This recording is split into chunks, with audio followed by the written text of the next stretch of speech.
Why do leaders who believe most strongly in their own righteousness lead nations to destruction? Napoleon, Hitler, and continuing to the present day. Those who pulled the triggers of great wars all acted not from malice, but from unshakable conviction. Why does good intention transform into a weapon? What does certainty begin to distort? Today's theme is the design of one measuring stick to coldly gauge that distortion. The Arrogance Index. We will construct a cognitive shield. Hello everyone, this is Cube. In our previous series, we examined how the operating system of good evil dualism distorts the world. However, I believe merely criticizing dualism is insufficient. We need tools to detect the warning signs before readers begin using dualism as a weapon. Today, I propose such a tool, the Arrogance Index. Arrogance is not simply bad character traits defined physically. It is a divergence rate between the perception of reality and the scenario one has drawn for oneself. As divergence increases, readers discard inconvenient truths and fixate on their scenarios. The probability that such fixation leads to catastrophic decisions is coldly proven by historical precedent. If good-evil dualism is a distorted lens, then the Arrogance Index is an examination device measuring the prescription of the person wearing that lens. When the lens distortion and the person's prescription misalignment exceeds a certain threshold, the world begins preparing for the next war. I want to emphasize one more point. The Arrogance Index is not a weapon for denouncing specific readers. Rather, it is a tool for structurally observing cognitive distortions that any organization and individual, including ourselves, may fall into. It should not be used to point fingers saying that person is arrogant, but as an introspective device to calmly confirm where in our organization the divergence between reality and the scenario begins. Today we will construct this tool in 4 stages: analysis of historical cases, introduction of clinical indicators, contemporary ongoing cases, and philosophical background. Finally, why disconnect to the previous shield of light? Let's examine each in order. Looking back at history, wars caused by arrogance share common patterns. 1812, Napoleon's Russian campaign. His staff repeatedly advised about the risks of overextended supply lines. But Napoleon, from his experience of consecutive victories, had reached the conviction that there is nothing I cannot do. Russia's vastness and the coming winter were effectively excluded from his calculations. The result, a 600,000 strong army almost completely destroyed. This single battle determined the collapse of the Napoleonic Empire. 1941, Hitler's Soviet invasion, Operation Barbarossa. The military warned internally about the dangers of a two-front war and the need to prepare for winter warfare. But Hitler boasted that Russia would collapse if we kicked down the door. Preparation of winter equipment was literally forgotten. After defeat at Stalingrad, the Third Reich roll down the slope of crops. From 1965, the Vietnam War, U.S. decision makers believed they could win with advanced weapons and overwhelming material superiority. The cultural and historical depths of local nationalism and guerrilla warfare was excluded from the calculation. Over 50,000 American soldiers and millions of Vietnamese became casualties, forcing the U.S. into ignominious withdrawal. And 2022, Russia's invasion of Ukraine, intelligence reported to leadership that Kiev will fall in days. Ukraine's resistance, European unity, America's seriousness, all were underestimated. Let me organize the common structure of these four cases into 3 points. First, information channel showing reality ceased functioning with organizations. Second, top decision makers fixated on their scenarios. Third, those bringing facts contrary to scenarios lost their place within organizations.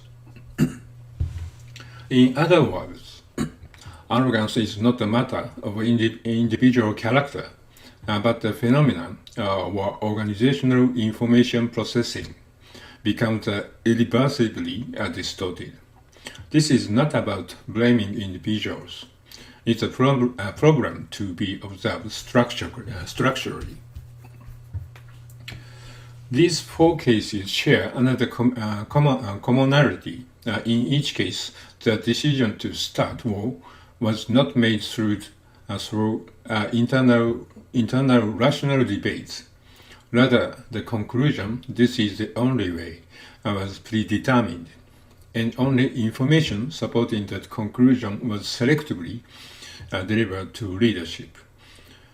This resembles what modern organizational psychology calls groupthink, but from the Arrogance Index perspective, it's more serious.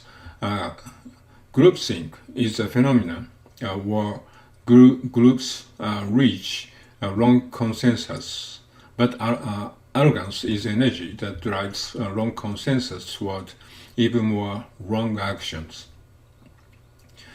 If it can be observed structurally, it should be measurable.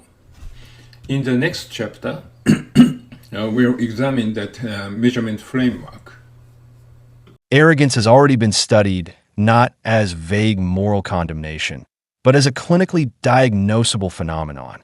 British former Foreign Secretary and psychiatrist Dr. David Owen defined the psychological transformation specific to leaders in power as hubris syndrome. This was published in the medical journal Brain in 2009 and continues to be referenced across neuroscience, political science, and organizational theory, a legitimate peer-reviewed clinical concept. Dr. Owen's diagnostic criteria comprise 14 items. Let me introduce representative ones. First, the tendency to perceive the world as a stage for displaying one's own glory and power. Second, overconfidence in one's judgment and contempt for others' advice. Third, loss of contact with reality, isolation. Fourth, the belief that one is accountable only to higher courts like history or God. Methods for objectively measuring these tendencies are also already subjects of research. Most notable is the we-to-I ratio. How much leaders use we versus I in speeches and press conferences. Machine learning analysis of this ratio can somewhat quantify the strength of tendency to identify oneself with a nation or organization. Furthermore, combining this with military expenditure data published by the Stockholm International Peace Research Institute, SIPRI, we can identify nations where military spending is rapidly increasing beyond economic capacity. This can be read as a sign of beginning dependence on military solution scenarios rather than objective situation assessment. Language pattern analysis, military budget divergence, and post hoc comparison of official statements with reality. Combining these, it is technically quite feasible to construct indicators observable from outside, showing how deeply a regime is buried in self-created scenarios. Arrogance is no longer a matter of individual character theory. We have entered an era where it can be coldly evaluated as an object of national risk management. Behind the role displacement shown in the AI dialogue lies another structure barely discussed in media. That is the fact that the script itself has begun splitting among Anglo-American intellectual elites. The worldview of Britain's central think tank, the Royal Institute of International Affairs, Chatham House, remains Atlantic Alliance maintenance, keeping America tied to European security and protecting the existing international order centered on the City of London. The logic of this congressional speech was faithful to this script. Conversely, the American side, particularly the realist school represented by figures like Colby, has a completely different strategy.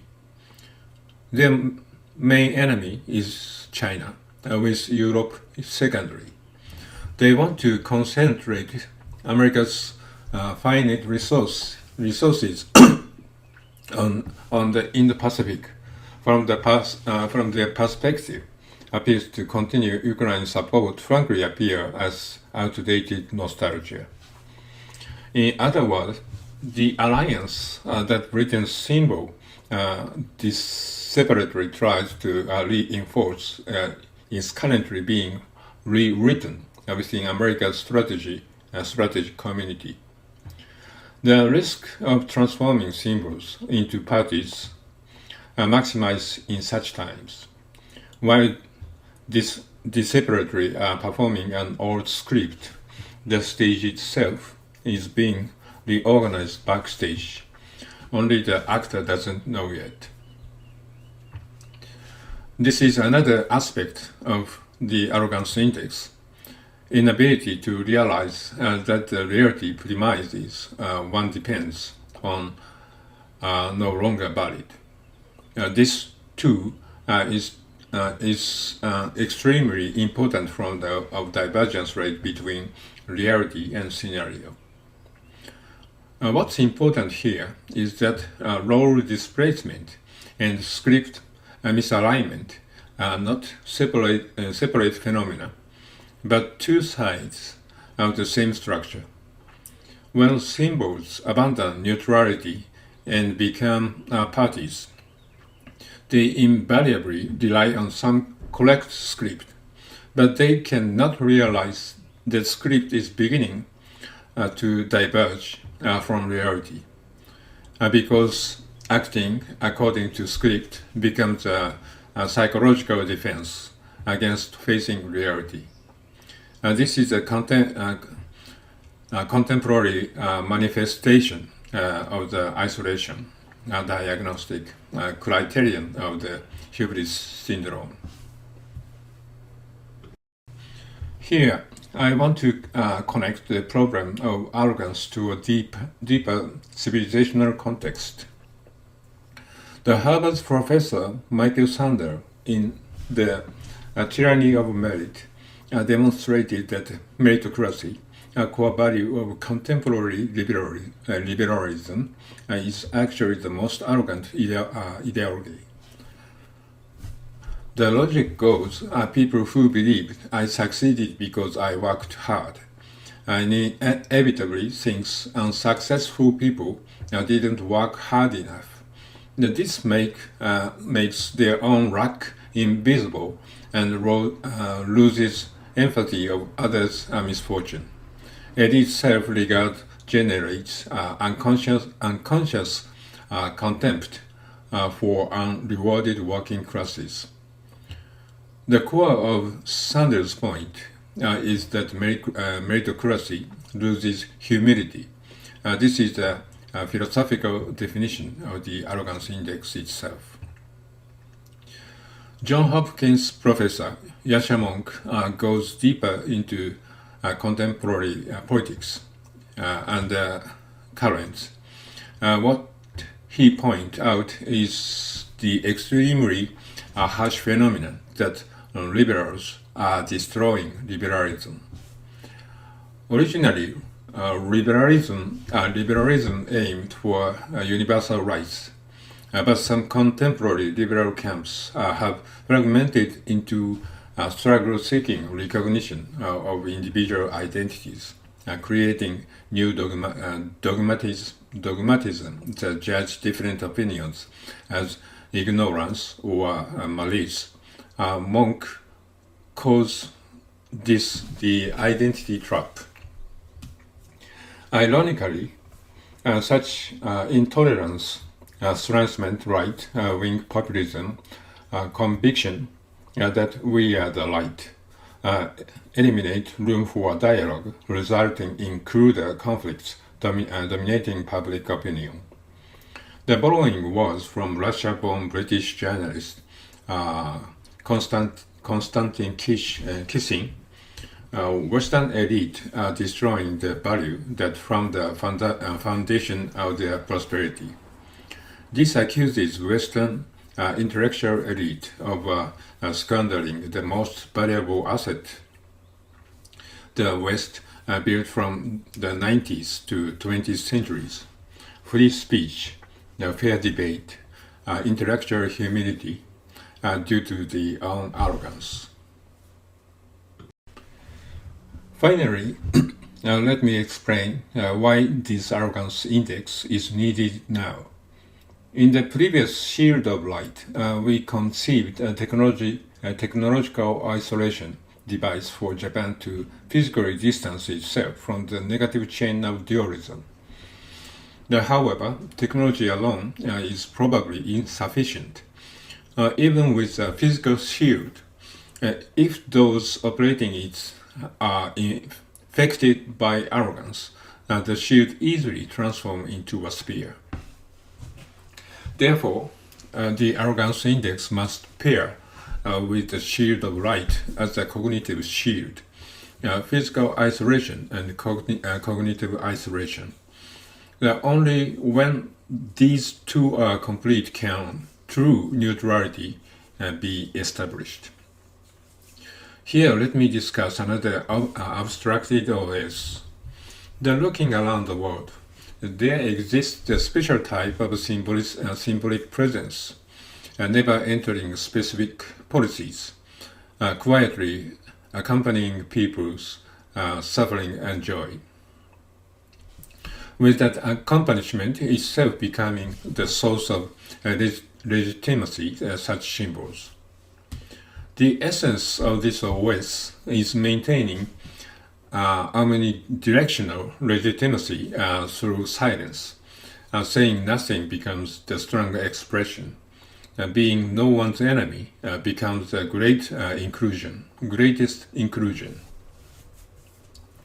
Such an OS is extremely rare in an age dominated by loud assertions, but precisely because it's rare, it functions as the opposite pointer in the arrogance index world.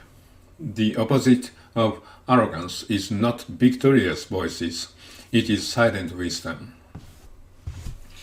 Finally, a request to viewers. From now on, when watching news, listening to political speeches, when someone shouts justice on social media, please quietly observe how many of these signs that person fulfill on the checklist: overconfidence in their judgment, contempt for others, advice, loss of contact with reality, facing higher court. The arrogance index will probably match many figures to a laughable or spine-chilling degree. However, let me state the most important things that I think last. This index is not for judging others. We ourselves are also its subject. how much does our conviction diverge from reality? What is the quality of our own silence? Can we remain no one's enemy, continuing to face these questions honestly throughout our lives? Is the true meaning of having arrogance index. That is the current position of the world we inhabit, and simultaneously, it is the current position of each of us. See you next time. This was Cube.